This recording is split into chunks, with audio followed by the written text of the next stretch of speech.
Hispanic Lifestyle is pleased to have the support of Wells Fargo Bank. For more information, visit their website at wellsfargo.com. With roughly 60 million Latinos in the U.S., we highlight Latinas of influence, businesses surviving to thrive. We talk culture, travel, health, wellness, music, entertainment, and of course, food. Our passion is to share inspiring stories with the community. I'm Richard Sandoval, and this is Hispanic Lifestyle. My good, Rebecca, how long have you been in this job?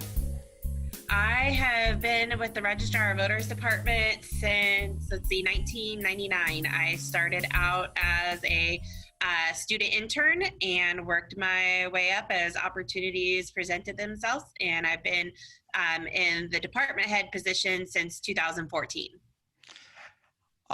Before I get into the meat and potatoes, what is it about this job that you love? I mean, an intern to where you are now, you must have some passion and love for this job. Just letting the communities have their voice and make sure that they participate in our democracy and our democratic system. So with that said, these are strange times. Can you talk a little bit about how Riverside County is going to be voting this year in this year's election? Sure. Yes. So we know that the pandemic has had an impact on all of us, and it has definitely had an impact on the way we conduct elections. And so there's a number of things that will be changing for this November's election. There are two executive orders from the governor. And so one of the executive orders states that we have to mail everybody a ballot, every registered voter a ballot. And then the second executive order put forth formulas for in-person voting opportunities. And so the second executive order stated that we had to have at least one in-person voting opportunity for every 10,000 registered voters, and that we also had to have additional vote-by-mail drop-off locations. We have to have one for every 15,000 registered voters, and in addition to the locations, we had to increase the number of days that they're available.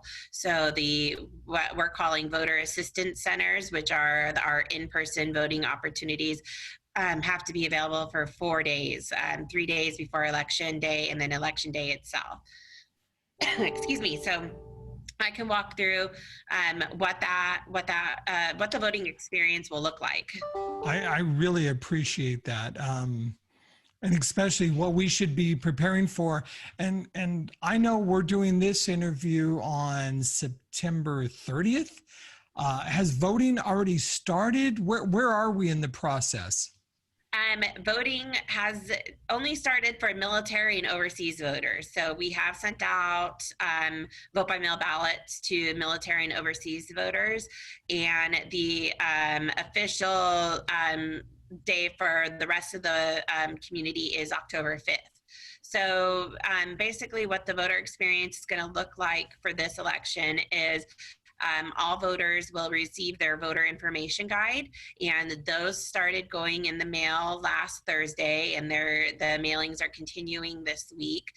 There's 1.2 million books that are going out in the mail, and in that voter information guide, it will have the list of the voter assistance centers. So the difference between a voter assistance center and a polling place is you are not assigned to a voter assistance center. So traditionally in elections in Riverside County, you're assigned to one particular polling place, and we usually have about 600 of those polling places.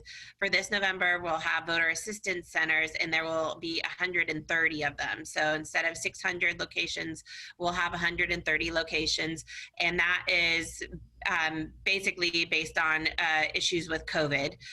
So a lot of locations are closed to the public and are not available to serve as polling places. So we're switching to this voter assistance center model. And so we'll have 130 voter assistance centers.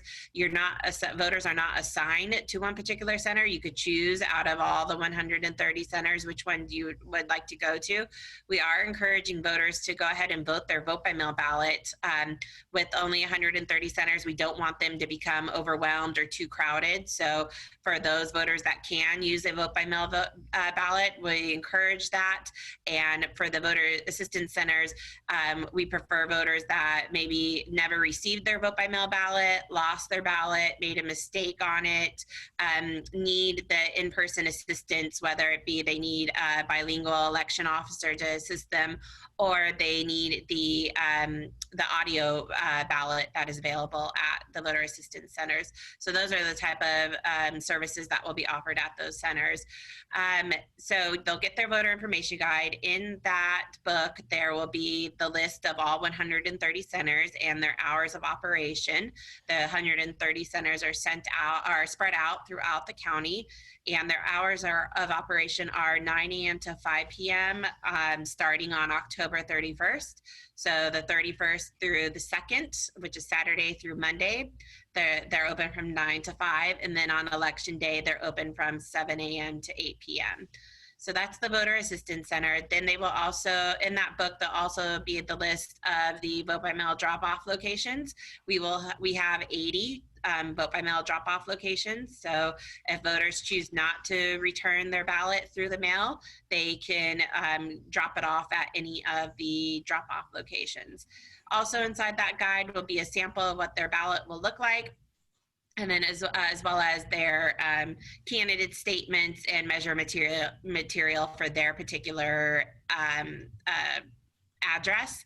And then on the back of the book will be their suggested voter assistance center. So even though you could go to any of those locations because they have live connectivity to the voter registration database, we are putting a suggested location so that way we don't overwhelm one or two locations with all of the voters in Riverside County. We're trying to spread out which locations voters go to. If for our friends that are physically challenged, have some disabilities, what do you suggest? Are you suggesting that they go to the assistance centers? What are your thoughts? It's really up to the voter. So we encourage everybody who can use a vote by mail ballot to go ahead and use their vote by mail ballot and either put that back in the USPS process. That the return envelope is postage paid, so they just need to sign it and drop it back into the mail. If they don't want to do that, then they could go to the drop-off locations and drop it off. They could also go drop it off at a voter assistance center. But if they cannot use their vote by mail ballot and vote independently, then they could certainly come into the voter assistance center and cast their ballot using their assistive technology with our voting system, or have somebody at the location assist them in casting their ballot. Also, just wanted to mention the vote by mail drop-off boxes open up on October 5th. So that's also the day that the ballots start going in the mail. So the voter information guides are currently being mailed starting on October 5th. The vote by mail ballots will start going out to 1.2 million registered voters in Riverside County. And then the drop-off locations will also open up on that same day.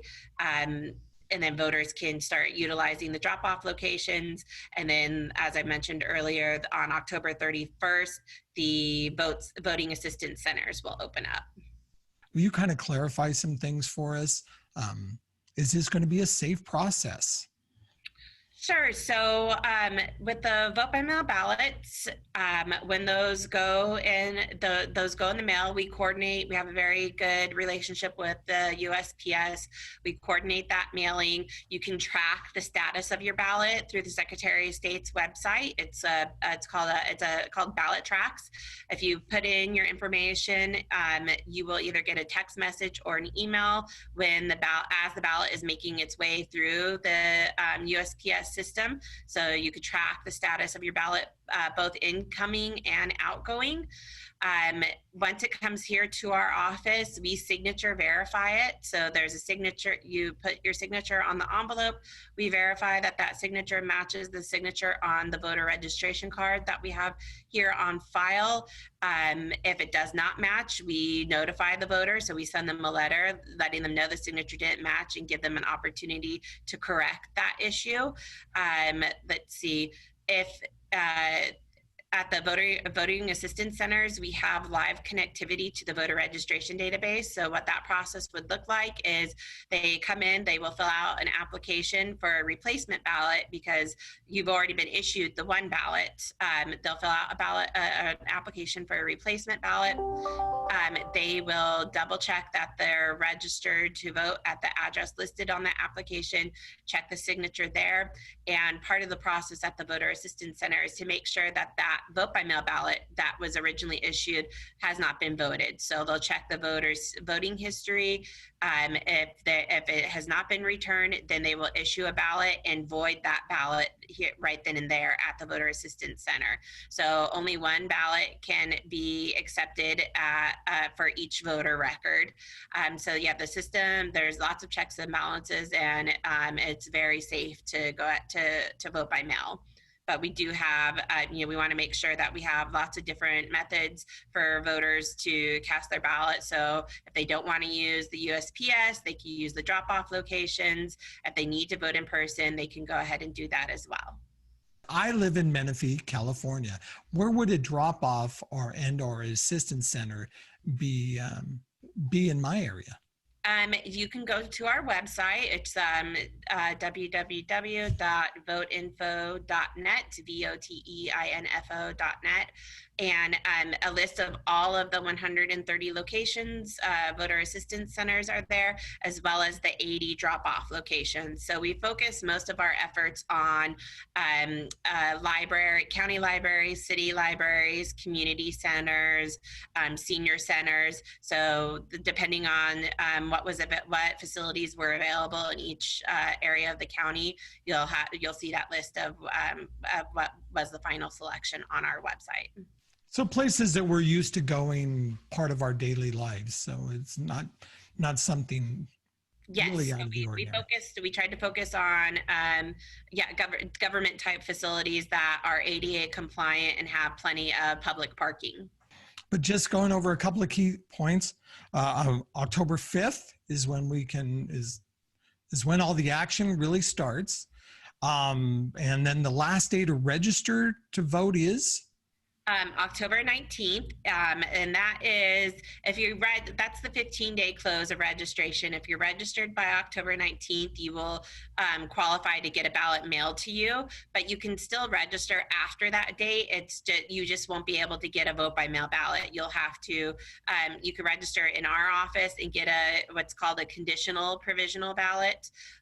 Or you could do it at the voter assistance centers. You can register to vote and get a conditional provisional ballot. What that means is that we have to check against the statewide database to make sure that you weren't registered in another county within the state. So there's still opportunities to register after the 19th, but if you want to get a vote by mail ballot, it's the 19th.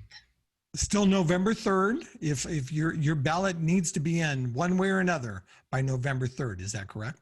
Yes, so it has to be either in our possession by 8 p.m. on November 3rd or postmarked and received within 17 days. So that was one of the law changes. It does have to be postmarked on or before November 3rd. It used to be that it could be delivered within 3 days, but because of concerns with USPS being overwhelmed, it was extended to 17 days. So we will be checking postmarks on a daily basis for 17 days after the election. When do you think we'll get the results of the election here in Riverside County? So we will release the first round of results shortly after 8 p.m. on election night. And that would be all of the vote by mails that are received in our office by the Monday before the election day, plus the in-person voting that's done over the weekend before election day. That would be what gets released shortly after 8 p.m. on election night. And then we will do hourly updates as the ballots come in from the voter assistance centers from that day. So we probably won't be done that night until probably about 3 or 4 a.m. in the morning, as we're waiting for ballots to come in from the Blythe area. Riverside County is about 7,200 square miles, so it takes a while for, if polls close at 8 p.m., for everybody to get their ballots back here for counting. But we do have to still signature verify all the vote by mail ballots that are dropped off that day, and then take the postmark ballots and process the provisional ballots after election night. So nothing's ever final on election night. We process as much as we can for that first release of results, but if it is a close contest, it may not be, you may not know the outcome until we certify on December 3rd. Well, once again, I really want to thank you for your time and, more importantly, for your service to our county. I appreciate your work, and once again, thank you. Thank you, and we appreciate the opportunity to spread the word of how this election is going to go. We know it's quite different, and voters, have a lot of questions regarding what to expect. So we appreciate the opportunity. Didn't get enough? There's always more at HispanicLifestyle.com. And follow us on your favorite social media platform.